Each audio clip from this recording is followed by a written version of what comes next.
Your guest host, Adam King. We will be right back. All right, and we are back from the commercial break. I'm your guest host, Adam King, filling in for the one and only Harrison Smith, who is on paternity leave. Mazel tov, big mazel tov to Harrison Smith on the birth of his child. We are joined in this segment, again, coming back from the break, with Zahran, leader of the opposition movement to the King of Jordan. We're having a very interesting discussion about Palestinian rights inside of Jordan. And Mutter, I want to thank you for coming on and being brave enough to really break this message to all sorts of people who are hearing for the first time that Palestinians are suffering in Jordan.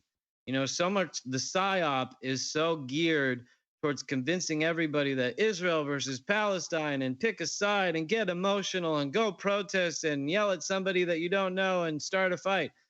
They don't realize that the real Palestinian suffrage is taking place in Jordan, where people are being massively oppressed by their government, a government that is comprised of 95% Palestinians, and Palestinians are not allowed to occupy any of the seats of government. So we have Zahran with us. And Mutter, let's continue the conversation. What is life like for Palestinians in Jordan? Well, it's hell. Life in Jordan for all Jordanians is hell, but for Palestinians in Jordan, it's like the lowest abyss in hell.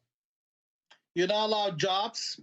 You are humiliated publicly. Like you can see daily reports in state newspapers demonizing and insulting the majority of Palestinians with all and most degrading remarks. You don't get fair treatment in with the justice system. It's a complete apartheid system, no questions asked, and it belongs to the medieval era. I couldn't imagine this being in the 21st century.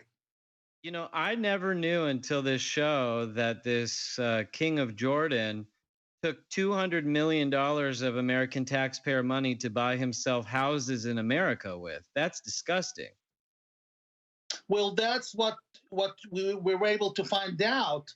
What you couldn't detect is much higher, because the report says he uses a very complicated, you can Google that, very complicated financial system, an offshore company, to hide his assets. So why is he asking your tax dollars while he's got $670 million in a couple of accounts, which was also exposed? So it doesn't make sense. Why is he receiving your support? It doesn't make sense why American people have to be the suckers picking up the tabs for dictators around the world, who, by the way, do very little to help you and do a lot helping the global elite by sustaining the so-called Arab-Israeli conflict.